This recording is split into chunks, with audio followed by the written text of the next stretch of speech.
वालेकुम वरहमतुल्लाहि वबरकातुहू। जैसा कि आज हम पढ़ेंगे लेसन 6 है, बुक 1 का लेसन 6 पढ़ेंगे। आज का जो हमारा टॉपिक है वो ये है कि आई एम और यू आर। आई एम का मतलब है कि मैं हूं और यू आर का मतलब है कि आप हैं। ये इशारा करता है दूसरे की तरफ, मतलब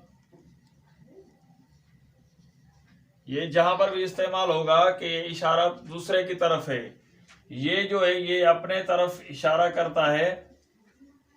आई एम का जो इशारा है वो अपनी तरफ है और यू आर का है दूसरे की तरफ, मतलब यू आर के आप हैं और ये आई एम का मतलब है कि मैं हूं।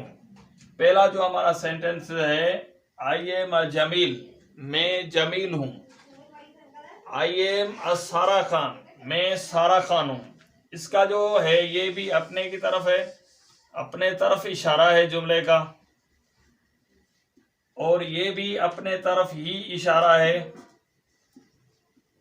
दूसरा जुमला है कि यू आर सारा खान, आप सारा खान है, ये दूसरे की तरफ इशारा करता है।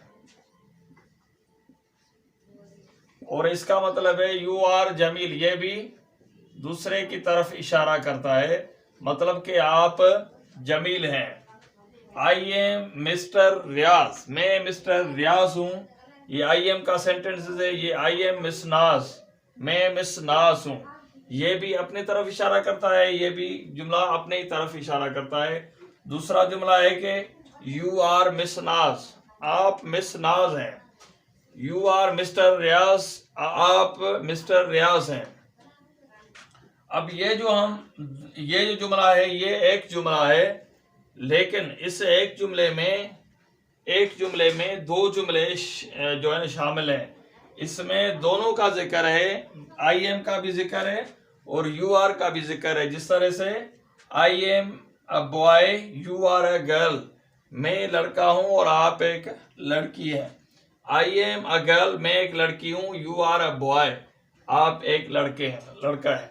तो ये एक ही जुमले में दो जुमले ऐड हैं, मतलब ये वो जुमला है जिसमें आई एम है और आई एम भी है और यू आर भी है।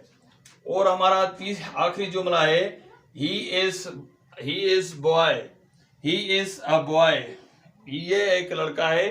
पहले ही हम ही इज की प्रैक्टिस कर चुके हैं। आपको याद होगा कि हमने ही इज और शी इज पढ़ा था। तो शी इज जो है वो फीमेल के लिए इस्तेमाल होता है, ही इज मेल के लिए इस्तेमाल होता है। ही इज अ बॉय, ये एक लड़का है। शी इज अ गर्ल, वो एक लड़की है।